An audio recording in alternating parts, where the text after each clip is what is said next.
방송 이어가도록 하겠습니다. 진짜 오랜만에 완성체로 2부 방송을 진행하게 됐습니다. 우리 김광진 전 의원님 또 김종대 의원님 함께 자리하고 계십니다.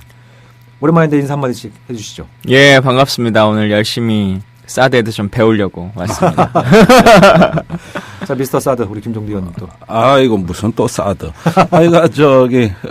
정신없는 한 주였어요. 네. 뉴스가 너무 긴박하게 돌아가가지고 지금도 잘 믿겨지지 않는 상황까지 가고 있습니다. 네. 지난 한 주 동안 뉴스도 긴박하게 돌아갔습니다만 아마 내일 오전 11시 드디어 이제 헌법재판소에서 탄핵 선고가 나올 텐데 두 분 정말 애 많이 쓰셨고 또 고생도 많이 하셨는데 굉장히 좀 남다른 소감도 갖고 계실 것 같아요. 네, 지금 탄핵 선고 만 21시간을 앞둔 지금 현재 심정이 어떤지 한 말씀 좀 해주시죠. 대부분 인용될 걸로 봅니다. 네. 그런데 가로 열고 혹은 기각 모든 정당의 내부 보고서가 다 지금 그렇게 표기되고 있어요. 네. 정말 미약하지만은 혹시나 기각되지 않을까 하는 일말의 불안감을 안고 일단은 인용된다는 전제하에서 다음 순서들을 준비하고 있는 것 같습니다. 네. 그런데 헌법재판소가 이제 내일 전격적으로 이 탄핵기일을 선정하고 생중계까지 하지 않습니까? 네네. 결국은 이렇게 해서 대미를 장식하는 어떤 하나의 어떤 결정 시점까지 왔다는 데 대해서는 정말 기대 이상으로 정말 훌륭하게 역할을 잘해준 것이다. 네. 그다음에 대통령 측이 호락호락 물러나지 않겠다면서 청와대를 농성장으로 변화시키더니 이제는 무슨 병자호란 때 남한산성처럼 끝까지 사수를 외치면서 나중에 끌어내리기도 쉽지 않겠구나. 네. 이럴 정도의 이제 마지막 정권을 연명하는 막바지에 이르렀어요. 네. 이제 국민 여러분들께서는 한 시대가 갔다고 생각하시고 이제는 뭔가 새로운 대한민국을 정말 우리가 만들어 나가는 위대한 도전이 시작됐다. 이런 면에서 정말 내일 대체로 한 12시쯤 판결이 나올 걸로 봅니다. 네. 그 이후에 심기일전해서 다가오는 어떤 새로운 국면에서 뭔가 생산적이고 창조적인 결실이 맺어지도록 힘을 합해야 될 때다. 그렇게 봅니다. 내일 점심에 이제 점심 드시면서 반주 계획하고 있는 분들 많으실 텐데. 아마 공짜 손님들도 받아주는 데 있을 것 같아요. 설마 팥술 마실 일은 없겠죠. 삼계탕집을 비롯해서 치킨집들이 엄청 지금 기대하고 있다고. 네. 그분의 변경 때문에. 일단 8대 0일 거다라고 생각합니다. 8대 0. 일단 그렇게 희망을 갖고 있어야 될 것 같고. 8대 0이 안 될 경우에 뭘 하나 거셔야죠. 8대 0 됩니다. 이제 10일 날로 날짜가 잡혀진 게 그런 것들을 어느 정도 반영할 수 있는 거 아니냐, 예측할 수 있는 거 아니냐라고 많이들 생각하고 계신 것 같고, 그런 측면에서 혹시 기각될지 모른다라고 하는 것은 아예 고민할 말고 이후에 이제 어떻게 할 것이냐, 우리 김종대 의원님 말씀하신 것처럼 한 시대가 가고 이제 진짜 새로운 대한민국의 모습을 그려 나가야 될 텐데, 우리가 봐왔지만 대통령 한 명 잘 뽑는다고 세상이 바뀌는 게 아니고 이제는 진짜 국민 각자가 어떤 나라를 고민해야 될지에 대한, 우리가 말로는 광장에 나가서 대한민국은 민주공화국이다 이렇게 외치는데 실제 그럼 민주공화국이 뭐예요? 이렇게 물어보면 잘 몰라요. 진짜 말 그대로 민주공화국의 주인으로서의 내 권리라고 하는 것을 이제 찾아 나갈 수 있는 그런 국가를 하나하나 좀 만들어 나갔으면 좋겠습니다. 이제 내일 게임은 8대 0으로 끝날 테니까 이제 그 이유를 잘 준비하자라는 말씀이시고. 자, 이거 관련해서는 다른 방송 또 이제 매체를 통해서 수도 없이 접하실 것 같고, 사실 우리는 이제 본업으로 돌아와야죠. 그러니까 탄핵 당하면 어쩔 수 없이 사드가 돼버렸어요. 정말 원하지 않는 시나리오였는데, 우리가 작년 방송할 때부터, 정말 이 괴멸 위기에 처한, 이 땅의 냉전 보수 세력들이 결국 사드라는 걸 동아줄로 삼아서 어떻게든지 살아남으려고 할 것이다. 이런 어떤 좀 예상을 했었는데, 안타깝게도 적중하고 있는 상황인 것 같아요. 그래서 2부 방송은 제가 진행 마이크를 우리 김광진 전 의원께 드리겠습니다. 왜냐면, 사드 얘기를 또 이제 제가 주로 묻고, 우리 또 김종대 의원께서 답하고 그러다 보면 너무 둘이만 방송을 하는 이런 부분들이 있고, 김광진 의원은 팬들이 저한테 굉장히 또 화를 많이 내실 가능성이 있어서 그러니까 예방적 차원에서 진행권을 사회권을 제가 김광진 전 의원께 드리도록 하겠습니다. 근데 방송인이시잖아요 지금. 네? 일주일에도 뭐 6개씩 방송을 하시는데. 먹고 살아야 되니까. 아니 근데 실제로 저도 이제 사드 부분에 대해서 뭐 군사 전문가는 아니어도 이런저런 방송에서 많은 사람들이 물어보지 않습니까? 근데 저희가 얻는 정보라는 게 현역에 있을 때는 계속적인 정보가 들어오는데 지금이야 언론을 통해서 보는 것밖에 사실 없는 거잖아요. 그렇죠. 그래서 제 오늘 목표가 열심히 김종대 의원께 1시간 동안 특강을 듣고 일주일간 다른 방송 나가 잘 써먹어야겠다. 물어보겠다. 지금 이렇게 생각하고 있습니다. 오늘 본전을 잘 뽑을 수 있도록 최선을 궁금한 걸 집중적으로 좀 물어보시죠. 그러니까 일단 그 전에 참 우리가 지난 1년간도 얘기를 많이 했지만 상대가 그래도 이렇게 할 것이다라고 하는 상식의 범주라고 하는 걸 가지고 계속 싸우잖아요. 근데 언제나 저분들은 우리가 생각하는 상식의 범주를 항상 넘어서서 대처를 하니까 우리가 맨날 지는 것 같아요. 이상이다.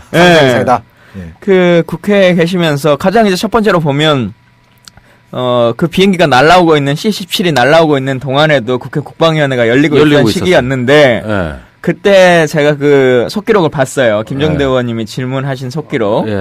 그 안에서도 국방장관은 아직 뭐 최종적인 결정이 난 게 아니다. 뭐 이런 상황이던데 현직에 계시면서 얼마나 무력감이 드십니까? 잠이 안 왔어요. 벌써 몇 번째입니까 이게. 항상 이 정부는 외교안보를 결정할 때 이렇게 뭘 뻥 터트리듯이 합니다. 항상 이 어떤 세심하게 관리하고 공론의 과정을 거쳐 뭘 결정하는 게 아니라 뒤통수 치는 거, 뻥 터트리는 거 이런 걸 워낙 능수능란하게 하니까 개성공단 폐쇄할 때 어땠습니까? 2시간 전에 기업주들 불러가서 2시간 후에 발표한다. 그러니까 물건 빼내오게 해 주십시오. 아니 그럴 시간 없다. 이렇게 해가지고 재산 다 날리게 만들어 뻥 터트렸죠. 작년에 7월 5일 날까지 사드 검토 중이기 때문에 결정된 거 없다. 근데 7일 날 가가지고 뻥 터트렸죠. 이번에도 계속 이게 도대체 언제 배치된다는 얘기고 배치되면 바로 전략화되는 거냐. 제가 관심사는 2가지였어요.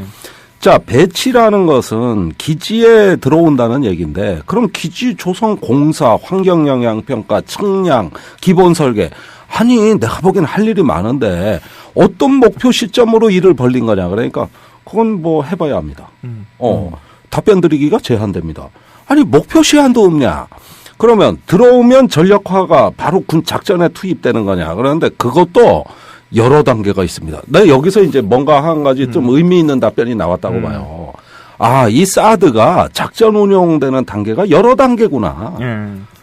그 여러 단계로 처음에 지금 얘기한 게 사람들이 배치냐 그러니까 아니다. 이거는 전개만 한 거다. 이렇게 지금 얘기를 했잖아요. 시청자분들한테 진짜 전개랑 배치라고 하는 것이 다른 거냐. 이걸 좀 설명해 주셔야 될 것 같아요. 통상 같은 의미로 씁니다. 예를 들면 어떤 무력을 전개했다. 지금 항공모함이 동해에 배치돼 있다고 안 하고 전개했다 그러죠. 또 스텔스기나 뭐 폭격기를 전개했다. 리저브 훈련 이런 거 할 때 보면은 다 외국에 미국의 비행기가 막 왔다고 할 때 전개됐다 그러죠. 그러니까 오히려 배치보다도 전개는 더 군사적 작전에 가까운 개념이에요. 그러니까 이걸 뭐 전개라고 갖다 붙이는데 창고에 쌓아두는 걸 전개라고 하지 않아요. 스텔스기가 날라오고 항공모함이 출동하고 이런 게 다 전개입니다. 그러면 와서 바로 작전하러 오는 거예요. 그렇지 뭐 배치라는 거는 계속 눌러앉아 있다 이 뜻이거든요. 근데 일단 전개했다 이렇게 하면서 배치와 다르다 이랬거든요. 그럼 뭐냐면 그러면 와서 작전을 해야 된다는 얘기예요. 근데 어디로 가느냐? 창고로 갔어요. 그러면 이게 어떻게 전개입니까? 이거는 예를 들면은 내가 자동차를 주문했어. 그러면은 자동차가 우리 집에 신품이 딱 와 있으면은 이건 배치도 되고 전개도 되는 거예요. 근데 발사대 하나, 뭐 핸들 하나, 타이어 하나, 뭐 창문 하나 이런 식으로 쭉쭉 갖다 놓고 이걸 전개라 그러면 사람 미치는 거죠 이게. 거기에다가 이 사드의 이런 식의 전개는 말이 안 되는 게 지금까지 미국이 사드에 대해 설명한 건 뭐냐. 전 세계 어느 곳이라도 전개한 즉시 작전 운용이 가능한 야전형 무기라는 겁니다 이게. 이동식이 가능하다. 이동식이 가능하니까 그냥 갖다 놔서 바로 작전해도 된다 이게요. 그 전기만 있으면 돼요. 아니 그러면은 성주에 기지 조성이 끝났으면 바로 하루 만에 이틀 만에 미국에서 가져올 수 있다 이 얘기입니다. 그러는데 지금 몇 달 뒤의 일을 그걸 지금 갖다 놓고 전개라 그러면 그냥 알받기만 하고 있는 거죠 일단. 그래가지고 전개라는 게 창고로 전개했다는 얘기야 또 이게.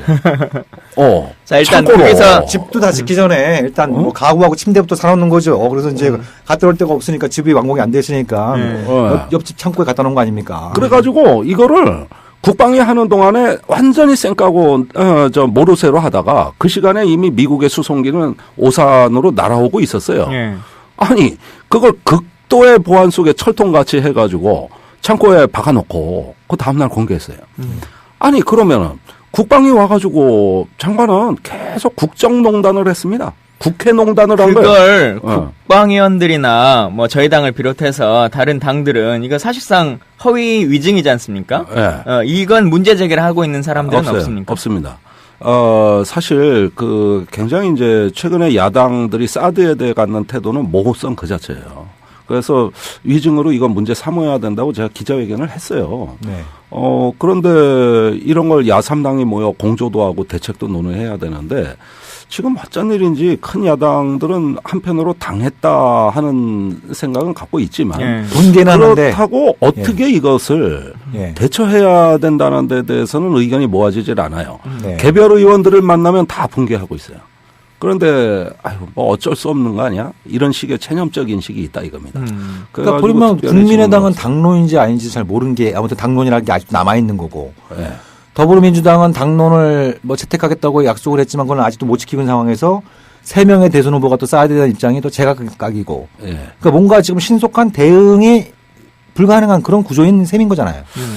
그렇습니다. 이게 사드 정국이 갖고 있는 여러 가지 복합적인 성격의 한 일단이 여기서 드러난 겁니다. 그러니까 지금 민주당 대선 후보들도 다 의견이 다르잖아요. 각 당도 당론이 있다 그러지만은 점점 모호해지고 있거든요. 그러다 보니까 불현듯 다가온 이 사드에 대해서 깜짝 놀라긴 했는데 여기에 차분한 어떤 대처를 할 준비의 여유가 없었던 겁니다. 그리고 국방부는 정확히 이런 취약점을 노리고 사드를 목전까지 들이대면서 가져왔어 어떡할래 하고 거꾸로 물어보고 있어요. 그러니까 이것도 거꾸로. 우리가 상식적으로 봐서는 이렇게까지 빨리 오겠냐라고 하는 공사를 닦는 것도 어느 정도 시간이 걸리는 아까 말씀하신 환경영향평가도 해야 되고 뭐 군사보호시설로 지정도 해야 되고 뭐 이런 것들이 있으니까 그래도 준비하는데 얼마 걸리겠지 이렇게 생각했는데 갑자기 뭐 핸들 하나 뭐 이렇게 들고 올 줄이야. 사람들이 그래놓고 전개했다. 거죠. 야 발사대 2대 갖다 놓고 사드를 전개했다. 난 이런 아니 이걸 갖다가 저기 핸들 하나 갖다 놓고 자동차 전개했다고 우기면 이게 무슨 전개입니까? 그리고 그거를 터트리기 위해서 가져온 거예요. 저는 월요일부터 이상하다고 봤어요. 아니 자유한국당이 갑자기 사드 반대하는 야당에 대해 맹공을 퍼붓는 겁니다. 그때 그렇게 반대 목소리가 없었거든. 그러고 문재인 후보가 표적이에요.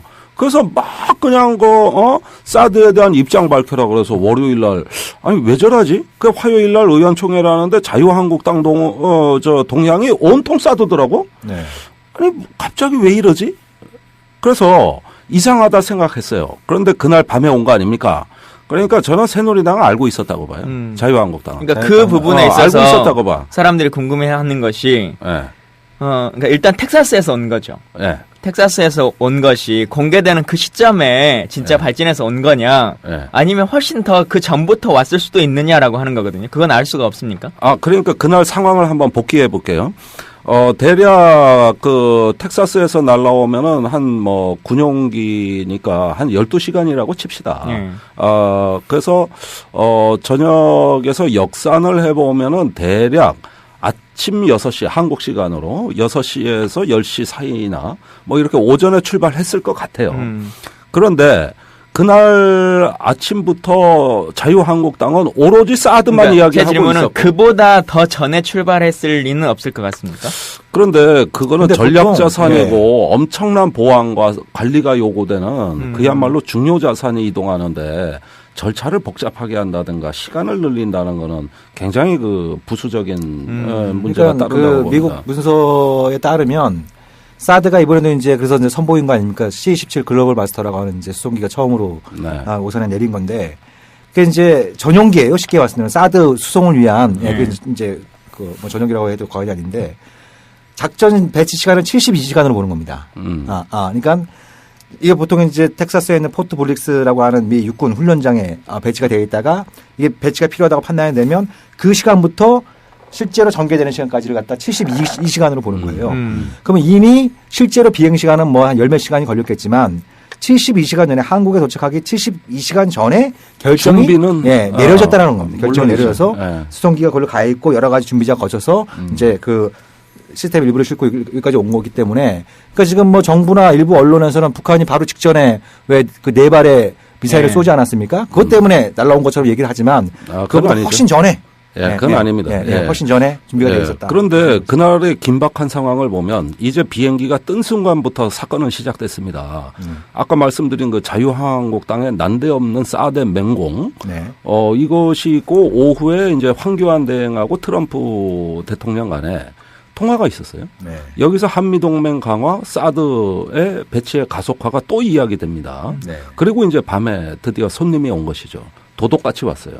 그러니까 이렇게 이어지는 그 하루 동안에 일어난 일은 이 약간의 사드의 구성품만 먼저 갖다 놓은 거에 대해서 한미 양국과 정부 여당이 엄청난 의미 부여를 하고 있었다는 정황이 역력히 드러납니다. 이건 뭘 말하는 걸까요? 당시에 이제 중국이 격하게 반발하고 있었기 때문에 한국에 대한 혐한 시위가 막 확산이 되고 있었고 또 사드에 대한 어떤 중국 내의 모든 관영 매체 언론들이 다 규탄하고 있던 시점에 대한 응답의 의미가 강합니다. 그래서 중국이 반발하고 막 그 비판하니까 거기에 대해서 밀리지 않겠다. 사실 그럴 때쯤이면 보통 국가라면 어느 정도 냉각기를 갖는 게 정상입니다. 지금 중국이 흥분을 마했다. 이러다가 더 극단적인 상황까지 나가기 전에 어차피 우린 사드를 배치할 거지만 조금 냉각기를 갖고 국가 간에 좀 고조된 감정을 좀 식히자. 원래는 사드를 원활하게 배치를 하고자 하는 순수한 국가라면 그랬을 거예요. 그런데 그게 아니었어요. 그게 아니라 이제 기름에 불을 붙여버리는 한마디로 이제 불서프로 들어가는 식으로 행동을 해버렸어요. 그거는 저는 우선 첫째는 중국에 대한 강한 메시지였다. 그리고 한미 간에 그 작전을 짰다.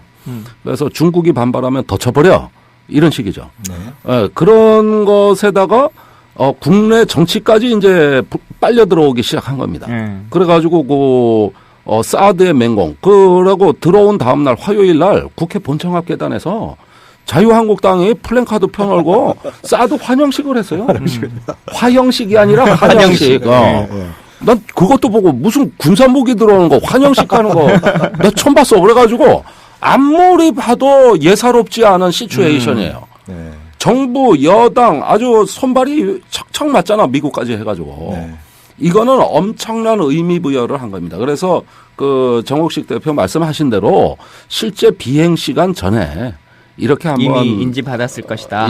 그런 충분한 기획이 들어간 거고 그럴 때 사드는 군사무기가 아닙니다. 이건 정치무기입니다. 그 정치무기라고 하는 것 안에서 그러니까 대선이 다가오니까 뭐 야당을 좀 분열시키고 안보 이슈로 하겠다라고 하는 부분들은 저희가 여러 번 얘기를 했는데 그 논의를 제외하고 실질적으로 봤을 때 그러면 국방부 입장에서 다음 정권에서도 뭐 할 수도 있고 안 할 수도 있게 된 것이고 뭐 할 건데 굳이 이렇게까지 사드를 국방부는 받아들여야 되는 그 이유 자체가 있는 거냐? 없어요. 이 군사적 이유는 없습니다. 국방부는 군사적 이유 군사적 이유가 없는데도 국방부가 계속 이렇게 하는 것은 예를 들면 박근혜 정부가 짱짱이 살아있으면 그렇죠. 정부가 운영하는 건 그렇게 막 지시하나 보다 이렇게 사람들이 생각할 텐데 사실은 지금 그런 것도 아닌 상태인데 그러니까 시한부 정권인데 그렇죠. 막 이렇게까지 하는 것은 국방부도 나름 뭔가 이유가 있는 거 아니야. 이게 뭐 말 그대로 로키드 마틴 사와의 관계 때문에 뭐 그런 것인지 아니면 자기 조직의 보호를 위해서 뭐 그런 것인지 하는 국방부는 왜 이렇게까지 하지라고 하는 것에 대해서는 어떻게 생각하세요? 근데 우리 국방부는 항상 의사결정의 중심에 서 있었던 적이 없습니다. 사드 배치 결정이라든가 한일 군사정보보호협정 또 이번에 사드 정계에 이르기까지 단 한 번도 국방부가 앞서서 의사결정을 한 근데 지금 이걸 없었고. 황교안 총리가 구성하고 있다고 보여지지는 또 않잖아요. 이제 황교안 정부에서 그래도 아직은 살아있는 김관진 안보실장과 네. 이 안보의 어떤 그 핵심 의사결정 그룹들 그러면 항상 그 국방부는 뒤늦게 행동대장 역할만 하고 결정은 항상 청와대에서 먼저 했어요. 네. 그 이제 황교안 권한 대행 체제 내에서 그 기획 그룹들은 계속 가동 중인 것이죠. 저번에 송영길 의원 중국 가니까 어땠습니까? 일주일 뒤에 바로 김관진 실장 미국 갔잖아요. 딱 예, 야당이 그렇게 움직이니까 그래? 그러니까 바로 김관진 실장 미국 가가지고 중국이 반대하더라도 상관하지 않겠다. 네. 우린 계속 배치한다. 네. 근데 그렇게 그 과격한 말을 쏟아낼 수 있었던 건 그 전에 야당에서 나온 행동에 대한 견제구입니다. 네. 그걸로 인해서 더 앞당겨지는 거예요. 그러니까 결국 어떻게 됩니까? 이번의 경우에는 중국의 그 반한 시위와 사드 규탄의 물결이 있으니까 긴급 행동을 결행해버리자. 네. 이런 것들이 한미 간에 됐는데 저는 한민구 장관 수준이라고 안 봐요. 저 양반은 중요한 회의 있을 때 항상 불출석했어. NSC 그 지소미아 한일 정보보호협정 때도 네. 안 갔어요. 사드 배치 결정 때도 안 갔어요. 네. 예. 오히려 그 밑에 그 저 독일 육군사관학교 후배 김관진 후배 네. 그 직계라인 유재승 정책실장이 거의 총대를 메고 있었고 네. 장관은 뒤늦게 쫓아가기 바쁜 한마디로 말해서 아래 위가 없는데 여기가 바지 장관인가요, 일종의? 바지 장관이고 고용사장이야 이게 예, 바지 예. 사장. 예. 그래서 뭐 이거는 황교안 대행 체제의 집단의 의사 결정이지 국방부의 어떤 그 변수는 오히려 네. 우리가 아는 것보다 떨어집니다. 네. 그러면은 어쨌든 정권이 곧 바뀔 텐데 네. 거기에 있는 많은 군인들도 있을 거 아니겠습니까? 그래서 네. 좀 건전한 생각을 갖고 있는 군인들. 예. 이 군인들은 그래도 이게 군사무기가 들어오면 이익이다라고 하는 인식이 훨씬 더 강하신 걸까요? 아니, 물론이죠. 그 사람들이 이제 사드는 하나의 이데올로기가 됐습니다. 이거는 이제 그 이 사람들한테는 저는 오늘 페이스북에 보니까 사드 뭐 무슨 종교 뭐 이렇게 그러니까 쓰셨던데. 제가 보니까 사드 종교가 나왔네. 사드 진리교가 사드 진리교. 사드 진리교가 이제 제법 틀을 갖춰서 한국 사회에서 마구마구 확산됐어요. 네. 이제 북한 핵미사일로 인한 대한민국의 파국적 결말, 즉 종말론적 사고가 부각되고 거기에 편승해서 나온 신흥 종교입니다, 이게. 네. 예, 그러다 보면은 여기에 대해서 이제 묻지마 사드지 감히 불경하게 물어? 따져? 네. 네. 아니 대한민국 안보에 도움되는 거라는데 미국이 준 선물인데. 네. 그걸 왜 거부해? 이거 안 하는 놈은 다 역적이지. 이런 식의 어떤 그 단순화된 논리는 이데올로기입니다. 그리고 그런 그 흐름으로 하나의 어떤 집단 의식이 형성돼 있다면 네. 그것은 구태여 이 어떤 그 뜻있는 군인이다 아니다를 논하는 건 이미 의미가 없어졌어요. 심지어 저 민주당에 영입된 군 장성들도 지금 사드 배치를 외치고 있는 판이에요. 네. 안철수 후보는 진즉에 돌아섰고. 네.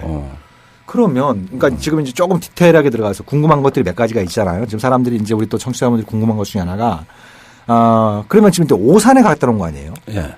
그리고 추정컨대 뭐 밝히진 않고 있지만 아마 오산 공기지 내에 어디 창고에 보관하고 있을 가능성이 높은 건가요? 아니면 어디 그 뭐 경북 그 외관이나 이런 쪽으로 가 있는 건가요? 그거는 앞으로 계속 들어오잖아요. 예. 이게 찔끔찔끔 들어온다고. 네. 또 한꺼번에 오는 것도 아니에요, 또. 네. 네.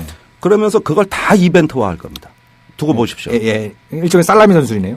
살라미 전술. 이번에 발사대가 들어왔다. 예. 그런데 그거보다 더 중요한 게 엑스밴드 그렇죠, 레이더다. 예. 그거 들어온다. 예. 드디어 지휘소 들어왔다. 예. 이래서 이제 뇌수, 사드 포대에 그게 들어왔다. 이거 다 이벤트 할 겁니다. 다 대선일이 다가올수록. 다가올수록. 그러면서 서서히 이렇게 예. 올리는 거죠. 한 방에 안 끝낸다. 원래는 예. 그게 아니라 하루 이틀에 그냥 들어오면 끝나는 거예요. 네. 그렇죠. 요걸 네. 다 짜게. 예. 그래가지고 하나하나를 다 정치적 이벤트로 바꿔. 네. 요게 벌써 의도가 드러났다고 난 봐요. 네. 그러면은 문제는 들여왔는데 놀 데가 없잖아. 그러니까 그게 이제 중요한 건데, 어. 이거를 어찌되었던 그 성주 초전면 소정리에 있는 롯데 골프장. 거기 못 들어가요, 지금. 그러니까 거기 갖다 놔야 되는 거 아닙니까? 무슨 수를 써서라도 갖다 놔야 되는 거 아닙니까? 예. 근데 이게 관련해서 언론 보도가 엇갈리고 있어요. 어떤 언론에서는 예를 들면 이제 발사 차량만 보더라도 무게가 40톤인데 한국 최대의 수송 헬기가 이제 치노쿠 그거라고 해봐야 기껏 해봐야 한 5, 6톤 정도 줄에 매달고 가봐야 10톤 못 넘긴다. 그렇기 때문에 그게 안 된다. 그 천상에 이제 대형 트럭으로 운반해야 된다는 얘기가 있고 또 어떤 언론에서는 주민들이 막으면 그 헬기로 날르면 된다. 그 관련해서 좀 뭐 정보를 갖고 있어요? 그거는 그런 계획까지는 아직까지는 잘 모르겠어요. 네. 이게 분해가 가능한 건지 네. 또 차량 같은 경우는 몸집이 크니까 그런 게 불가능하다면 이제 주민들을 거의 뭐 차단하고 네. 밀어붙일 것인지 저는 아마 밀어붙이는 쪽으로 간다고 봅니다. 네. 사실 뭐 거기 산도 거의 해발 680m. 600m가 넘는 네, 네. 거기에 이걸 공수한다? 네. 상식적이지 않아요. 네. 네, 이거는 상당한 분량은 육로로 가야 되는 거고, 네. 그 들어가는 도로가 2차선으로 잘 닦여 있어요. 도로에 들어가는 그 길목만 차단을 하면은 네. 얼마든지 육로로 들어갈 수 있습니다. 네. 그러면은 그렇게 운송을 하겠지. 어떤 다른 뭐 굴을 팔 수도 없는 거고, 네. 뭐 그 낙하산으로 떨어뜨릴 수도 없는 거고, 그거 어떡합니까, 그게? 네. 이걸 실전 배치하는데 언제 정도까지 시간이 필요할까라고 하는 것이 계속 말이 바뀌지 않습니까? 바뀌고 있어요. 네, 그런데 김종대 의원님이 생각하시기에 뭐 상식적인 범주에서 환경영향평가나 군사보호시설 지정이나 이런 것들은 진짜 날림으로 그냥 한다 치고 네. 우리 정부가 그냥 해주는 거는 도장 폐지하다 만들듯이 그냥 다음날 도장 찍어준다 치고 네. 그래도 뭐 전기 고압시설도 들어와야 되고 뭐도 와야 되고 막 이렇게 할 텐데 발전기가 옵니다. 예. 발전기도 그 포대에 들어가 있습니다. 네. 그러면은 이걸 빨리 진행한다. 주민들의 반발을 제외하고 부대에 세팅을 하는 데는 어느 정도의 시간이 소요될 거라고 생각하세요?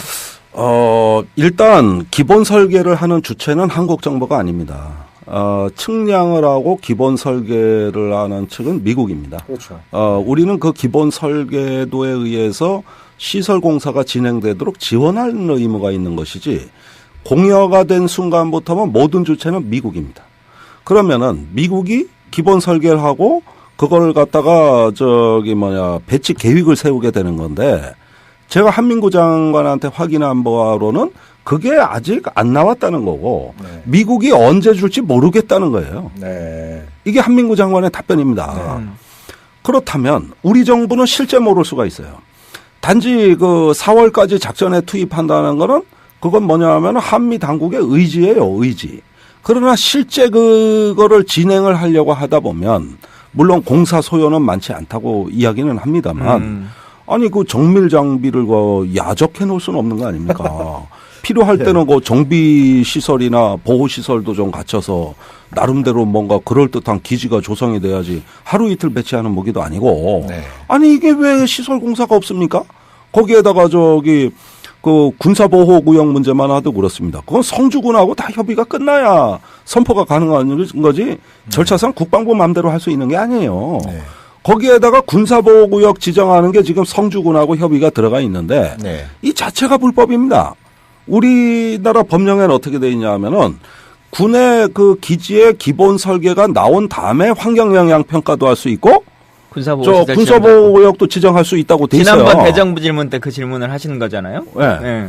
아니 법에는 그렇게 돼 있는데 순서가 이게 다 뒤바뀌었어요. 근데 이번에 국방위원회 헛그리고 보니까 그 말을 바꿨던데요. 국방장관이. 네.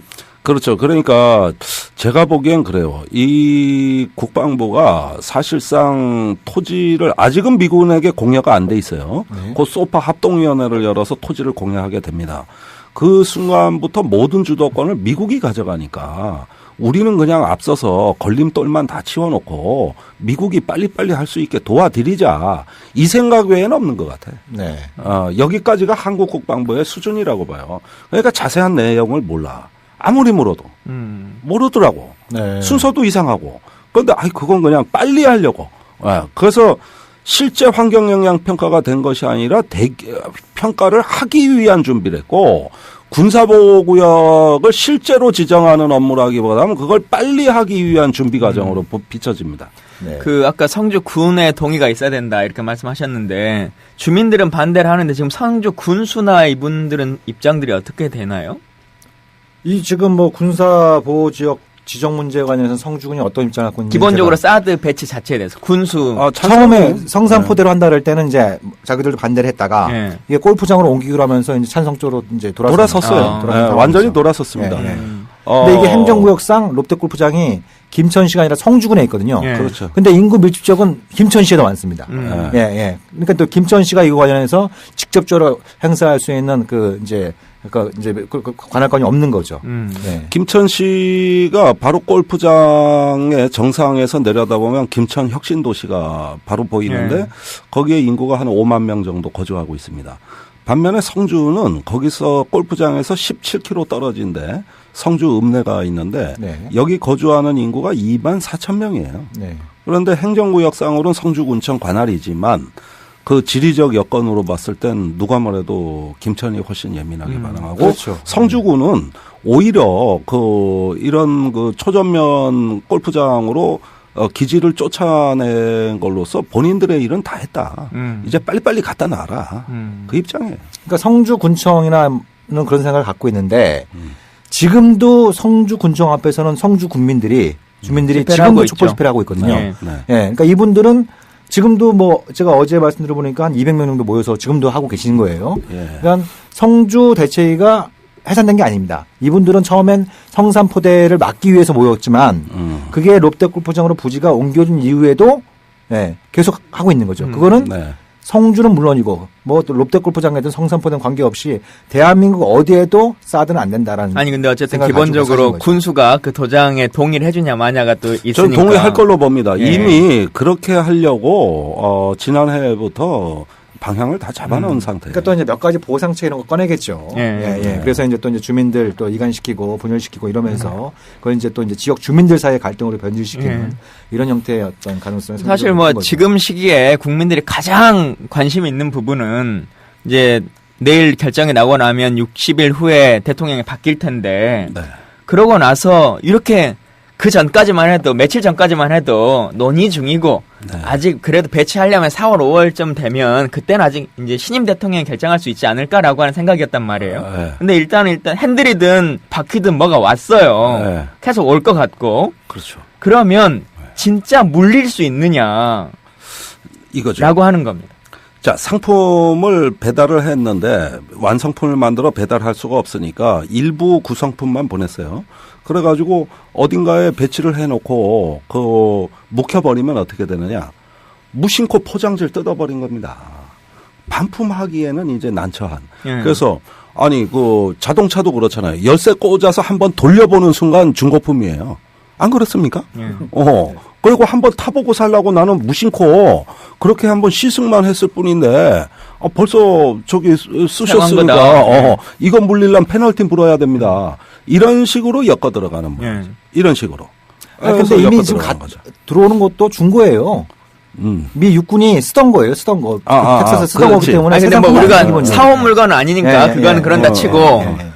그랬을 때 진짜 물리기가 쉽지 물릴 않을까요? 수 있냐. 어렵습니다. 그렇게 되면은 이제 갖다 놓은 거 다시 가져가야 되는데, 제 생각에는 그런 우스꽝스러운 모양을 차단하기 위해서 저렇게 서두르는 것이고. 그러면 결국은 새 정부가 누가 되든지 들어서도 어려운 거 아니냐 이 상황이잖아요. 아니, 그 어려움은 그러니까 새 정부에 가서 차기 정부가 검토하자. 제가 무수히 많이 말했던 겁니다. 이 말이 왜 안 맞느냐.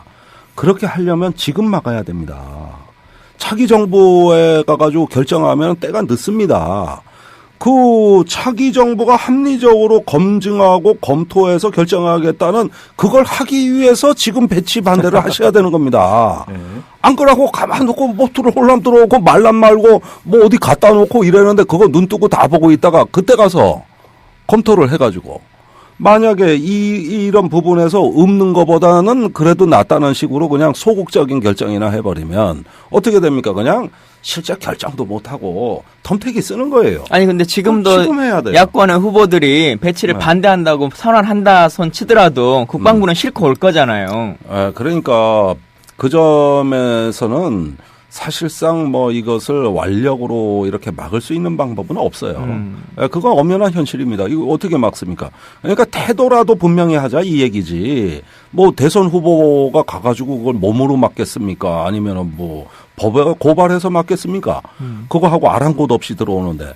그 대신 의지와 태도만이라도 분명히 해야 예를 들어 정권이 바뀌어서 물론 현실적으로 많은 어려움이 있을 수는 있겠지만 네. 그래도 또 지지자나 많은 국민들이 사드가 한반도에 없는 게 좋겠다라고 하는 의사표현이 강하고 선거 기간에 또 공약화되고 했을 때 그러면 실제로 철회할 수 있는 절차나 과정 이런 것들은 어떻게 가능한 건가요? 아니 그거는 이제 대통령이 정말 의지가 있다면 불가능할 것 없죠. 이론상으로. 그 관련해서요.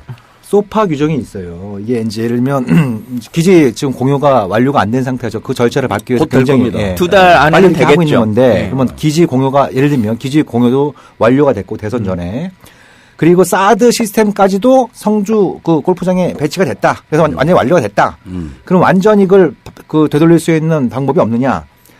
그래서 관련해서 소파 규정을 찾아봤습니다. 근데 소파 규정 2조 3항에 뭐라고 나와 있냐면 어느 일방이 원할 경우엔 시설과 구역에 관한 합의를 재검토해야 된다라고 나와 있어요. 할 수 있다도 아니고 해야 된다고 나와 있어요.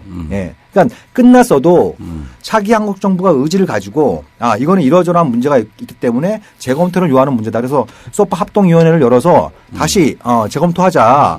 할 수 있는 근데 법적인 그 얘기가 나올 때마다 염려하는 반대쪽에 있는 분들이 우리 한미동맹이라는 것이 그렇게 중요한데 그렇게 하면 한미동맹 깨지는 거 아니냐. 미국이 그냥 너희 나가라 그런다고 사드 그냥 들고 나가겠느냐라고 하는 얘기들을 많이 하시는 거잖아요. 그렇죠. 현실성이 있느냐는 거죠. 그러니까 그게 중요한 게 그거죠. 그러니까 일단 법적인 규정이 있다는 거예요. 법적인 규정이 있다라는 거고 그러면 일단 그걸 어떻게 프로세스를 밟아가느냐에 따라 다르겠지만 한국 쪽에서 차기 정부가 요구를 하면 소파 합동위원회를 열어서 그 문제를 재검토하라고 그 소파 규정이 있는 겁니다. 예? 그러면 그 사이에 그거를 이렇게 하면서 예를 들면 뭐 한미 정상회담 해야 될 거 아니에요. 그죠? 또 중국 정상회담 해야 될 거 아닙니까? 또 남북 관계도 새로운 방향으로 좀 바꿔야 될 거 아니에요. 이런 전반적인 어떤 큰 그림을 그리면서 소파 규정을 따라서 한미 간에 재협의를 하겠다라고 하는 그 정도의 의사표현은 지금 나오는 게 중요하다. 그럼 왜냐하면 그 미래의 문제이기도 하지만 어찌됐든 그러니까 지금 당장 뭔가 지금 그 속도전을 벌이고 있는 한국과 미국, 특히 미국 정부를 견제하고 거기로 하여금 다시 한번 생각해 볼 수 있는 게 다음 한국 정부는 이걸 재검토하겠다라고 명시적으로 공약을 내고 있다. 그럼 미국 내에서도 한국이 뭐 지금 뭐 과도 정부가 원한다 해서 막 시스템을 보내줄 것이 아니라 다음 한국 정부는 재검토하는데 우리가 이렇게까지 해야 돼? 이런 식의 어떤 재검토 여지가 생길 수 있다라고 하는 거예요. 그걸 지금부터 그 근거를 마련해야 된다는 말씀이에요. 사실은 그냥 맹 놓고 있다가 보면은 뜬금없이 재검토해서 다시 가져가라고 이야기하기에는 우리가 강대국이 아닌데 사실은 한국의 어떤 대통령이 그게 쉽게 되겠습니까? 그러려면 그 명분을 지금부터 축적해야 된다. 이 말씀을 그렇죠. 정국식 대표가 한 것이죠. 그런데 한번 IMF 때를 보죠. 우리가 IMF 때 구제 금융을 김영삼 대통령의 마지막 시기에 받은 겁니다. 2007년 12월이었어요. 1997년. 네, 1997년 12월이었습니다. 그런데 국제통화기금에서 생각하니까 돈 꿔주면 김영삼 대통령이 아니라 김대중 대통령이 갚아야 돼. 그다음에 IMF가 요구하는 한국의 경제개혁 요구사항이 있잖아요. 구조조정, 정부지출 축소 이런 게 있잖아요. 그런데 이걸 해야 될 사람은 다음 대선 후보거든요. 그러면은 그때 IMF가 누굴 찾아왔느냐. 대선 후보들을 찾아온 겁니다. 그래서 누가 당선되든 이 합의를 지켜줄 수 있느냐. 이래서 그때 이인재, 이회창, 김대중 3인의 동의를 받고 구제금융을 준 거예요. 왜냐하면 다음 정부가 중요하니까. 그렇다면 사드 문제를 보자고. 하나는 경제 문제지만 똑같은 거거든. 안보 문제의 IMF니까. 뭐 경제도 연관돼 있는 것이고. 그렇죠. 그러면은 지금 미국이 해야 될 일은 이런 그 한미 관계의 특성이 있다고 했을 때 지금 정부가 대못을 받고 나간다는데 근데 이제 문재인, 안희정, 이재명 등등이 나서가지고 나 그거 못 받는다. 내가 대통령 되면 이렇게 해버리면 여기를 찾아올 수밖에 없는 거예요. 그렇죠. 그래서 대통령이 됐을 때 이 문제 어떻게 할 거냐 이러면서 미국은 오히려 지금 사드 배치를 연기해야 돼. 이것의 안정적 관리를 위해서라면. 그런데 그 반대로 갔잖아요. 네. 이건 뭘 의미하는 겁니까?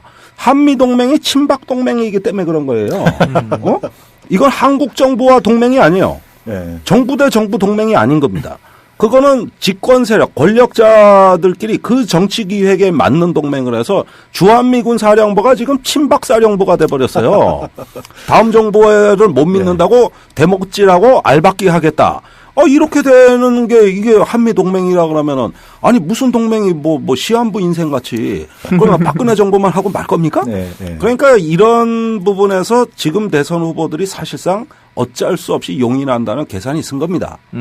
그러지 않았면은 이렇게 할 수가 없는 거지. 그러니까요. 그 지금 이 포인트가 중요한 게 자꾸 우리는 한미동맹에 물론 힘의 균형을 볼 때만 굉장히 이제 좀 어떻게 보면 좀 상호 한계가 있는 거고 좀 종속적인 측면도 강한 거고 특히 이제 뭐 북핵 문제라는 게 상황이 악화되다 보니까 더더욱더 의존하려고 하는 이런 부분들이 이해를 못하는 건 아니지만 적어도 야권에 있는 정당들이나 대선 후보는 미국한테 얘기할 만한 충분한 우리가 발언권의 근거가 있는 거예요. 미국이 한국에 사드 배치를 제안했을 때 이건 한국의 국익을 위한 거 아닙니까? 그럼 한국이 수혜자가 되는데 사드 배치의 최대 피해자가 지금 대한민국이 되고 있는 거 아니에요. 그리고 그거 관련해서 중국에 보복했다는 거고. 그러면 사드 문제에 관련해서 그걸 만들고 갖다 놓겠다고 하고 운영할 주체가 미국이니까 미국이 중국의 양해를 구해와야 되는 거죠. 그걸 지금까지 실패했고 그에 따라서 한국의 피해를 보는 만큼 동맹국인 한국이 이렇게 피해를 보고 있는 만큼 일단 이 절차를 중단하자. 네. 그리고 정작 중요한 건 북핵 문제를 어떻게 해결할 것이냐. 이거에 대해서 차기 한국 정부와 새로운 한미 공조 체계를 세우자. 아니 이게 정부 좌파의 건지. 아니 그리고 그런 면에서 중국의 행동에 지금 상당한 문제가 있습니다. 사드를 배치하는 주체는 미국이에요.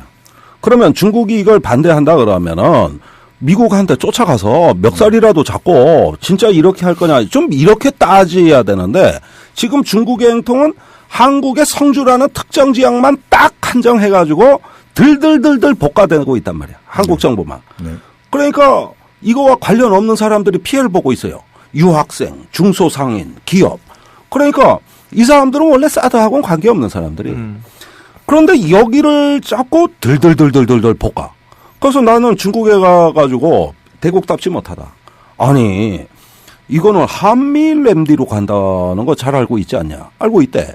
그러면 그 자체를 공격해라. 한미일 MD를.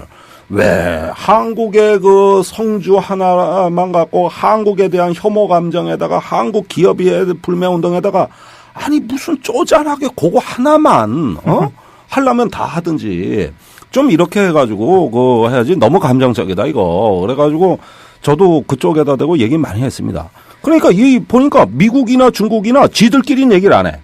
그리고 오로지 한국 힘없는 우리만 양쪽에서 둘둘 볶아대는데 미국의 얘기는 뭡니까? 중국의 압력에 밀리는지 안 밀리는지 보겠다. 한국 정부를 지켜보겠다.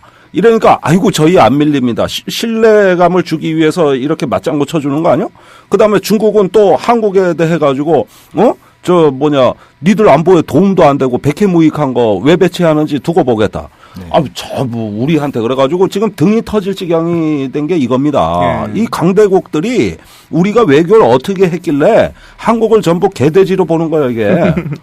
우리 MD 얘기를 하셨으니까 또 그냥 기본적인 상식을 가지고 잘 모르는 군사 안보라고 하는 것에 대한 전문성이 사실 국민들이 다 높은 건 아니니까 생각 중에 하나가 우리 어차피 한미동맹이라고 하는 걸 하고 있고 전작권도 미국이 있고 또 핵우산 뭐 이런 거 안에서 다 군사를 운영하고 있는데 MD 체제라고 하는 것에서 방어를 같이 받으면 훨씬 뭐 나쁠 건 없는 거 아니냐. 네. 그거에 이렇게까지 막 그 사드가 들어오면 MD 체제에 편입이라는 것에 대해서 막 이렇게 열불을 토하면서 얘기할 필요가 있느냐라고 하는데 그것에 대해서 좀 어떻게 해요? 그러니까 제가 이제 태평양사에 가서 지금 이 사드의 운용 개념과 지휘 통제 절차가 어떻게 되는 거냐 이 문제를 집중적으로 토의를 한 거예요. 그 내용을 알고 싶다. 우리 국방부와 정반대 설명을 합니다. 태평양사에 수행했던 미군 장성 설명은 이겁니다. 자, 봐라. 우리 GPS 자동차로 내 위치 어떻게 하냐. 위성 3대가 쏴줘서 그걸 삼각 측량에 내 위치가 나오는 거 아니냐. 그러면 하늘로 날아오는 표적은 어떻게 잡냐. 지상의 레이더 3군데서 이렇게 쏴줘야 정확도가 높아지고 식별이 된다.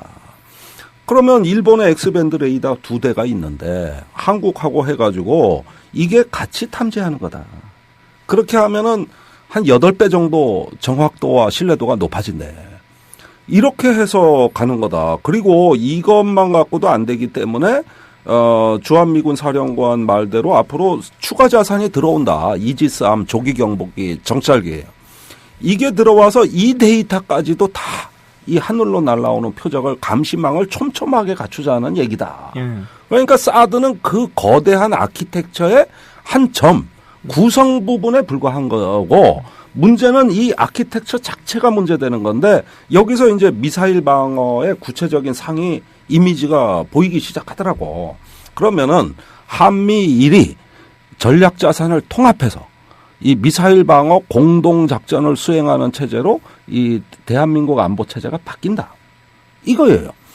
그런데 그러니까 우리 이제 그게 뭐가 나쁘냐는 거예요. 김광진 그게 뭐가 나쁘냐는 질문은 거죠. 그게 뭐가 나쁘냐? 이제 그래서 뭐 정말 대한민국을 지킬 수 있으면 그게 뭐가 나쁘냐? 우리가 촘촘하게 보고 뭐 하면 좋은 거 아니냐? 환영해야 되는 거 아니냐? 뭐 이런 취재 질문인데 요거는 뭐 시간이 그렇게 많지는 않습니다만 그런 거예요. 그러니까 아주 간단한 겁니다. 그게 정말 방어적인 실효성이 있으면 검토해봐야죠. 득실관계를 따질 필요가 있겠죠. 근데 우린 잘 알고 있지 않습니까? 남북한 사이에 무슨 뭐 바다가 있는 것도 아니고 그 사이에 무슨 뭐 큰 사막이 있는 것도 아니고 휴전선 넘으면 다 인구 밀집 지역이거든요. 그러니까 아무리 미사일 방어망을 촘촘히 막 짜놔도 북한은 그걸 피할 수 있는 방법이 너무 천하는 거예요. 예. 동해에 넘어 있는 일본은 다르죠. 태평양 넘어에 있는 미국은 또 얼마나 다를 수 있는 거죠. 그렇지만 휴전선을 맞대고 있는 대한민국의 상황에서는 그게 안 된다. 그렇죠. 다른 걸 다 떠나서 군사적인 실효성이 없다라고 판단했기 때문에 김대중 정부가 그때 당시에 클린턴 행정부의 굉장한 압박을 이겨내고 함정으로 설득한 거 아닙니까? 네. 예? 예. 이건 와서 한번 봐라. 이게 한국적 현실에서 이게 미사일 디펜스가 가능한 거냐. 그걸 하지 말고 북한하고 협상을 해서 우리도 적극적으로 돕고 우리가 주도적인 자세를 가지고 북한하고 협상해서 핵과 미사일 문제를 평화적으로 풀자. 예, 오히려 전화위복의 계기로 만들었던 이런 부분이거든요. 아니 그런데 이 질문이 계속 날라올 거라는 걸 저는 알고 있습니다. 네. 지금은 그때보다 이제 안보 상황이 훨씬 더 악화되어 있고 지금 북한하고 협상할 기미가 안 보이니까 안보적 조치가 우선적인 조치로 구체적으로 느껴지는 건 사실이잖아요. 네. 그런데 그 사드 체계는 북한을 우리가 관리하는 국제공조의 붕괴를 초래할 뿐만이 아니라 이제 그동안에 그 우리한테 사실상 경쟁국이었던 일본과 군사동맹에 버금가는 국제관계의 심대한 변혁을 초래합니다. 그런데 같은 질문인데 사드 배치 찬성합니까? 그럼 요즘 50-60%가 찬성해요. 그러면 일본하고 동맹 맺어야 됩니까? 그러면은 80-90%가 반대할 겁니다. 근데 이 두 개가 같은 질문이에요. 같은 질문입니다. 똑같은 질문에 표리 관계를 이루는 다른 측면에 불과한 거예요. 실체는 하나입니다. 그러면은 사드에 대한 질문에 대해서 그렇게 나오는 건 이해가 가지만 우리의 국가적인 위상이 바뀌고 어느새 어떤 세력권을 형성해서 중국과 이제 대치하는 국면으로 가는 이 국면에 대해서는 국민 대다수가 지금 반대하는 거 아닙니까? 그러니까 일본의 반응이 재밌는 게 그거 아닙니까? 이 사드 문제 때문에 한중 관계가 나이니까 일본 기자들이 아베 신조 총리나 그게 이제 그 방송한테 물어보죠. 지금 사드 문제로 한중 관계가 굉장히 좀 뭐 긴장이 고조되고 있는데 그때도 어떻게 생각하냐?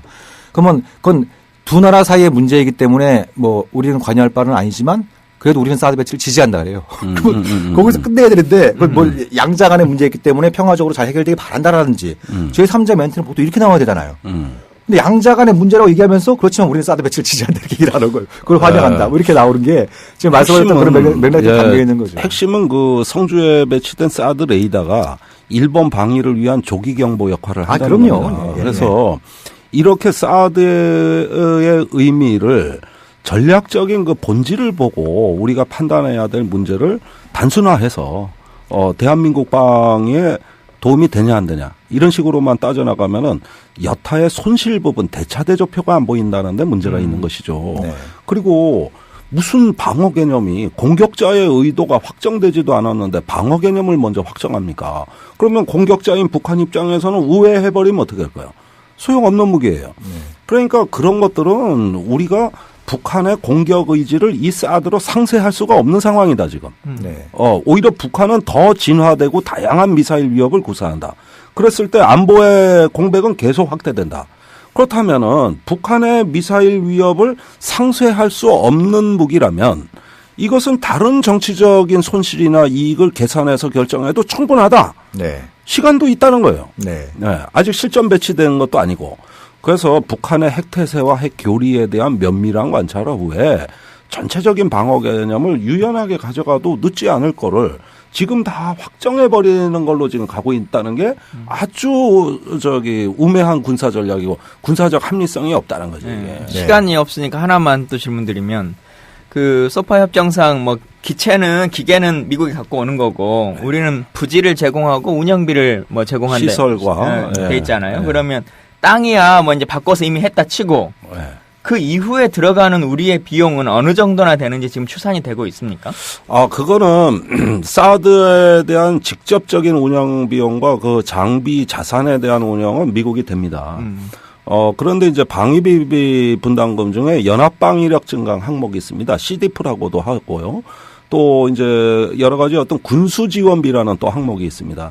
여기에서 지금 방위비 분담금 뭐 쓸 데가 없어 남아돌잖아요. 미국 입장에서는.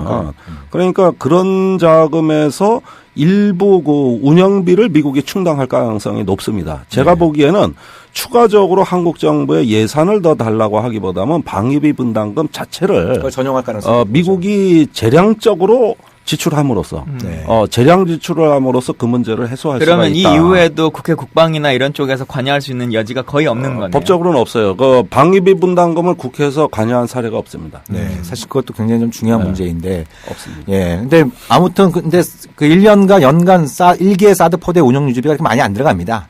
예, 그 보통 한 100에서 200억 정도 우리가 또 그 정도 들어가기 때문에 그거는 지금 김종대 의원께서 말씀하신 것처럼 한국이 지금 방위비 분담금으로 그중에 나머지 돈으로 충분히 미국이 충당할 수 있는 규모다 이렇게도 말씀을 드릴 수 있을 것 같습니다. 자, 오늘 김광진 의원께서 멋지게 또 진행을 해주셔서 이제 감사의 말씀드리고요. 우리 진짜 한번은 다음 주에 달라진 세상에서 다시 찾아뵙도록 하겠습니다. 예, 감사합니다.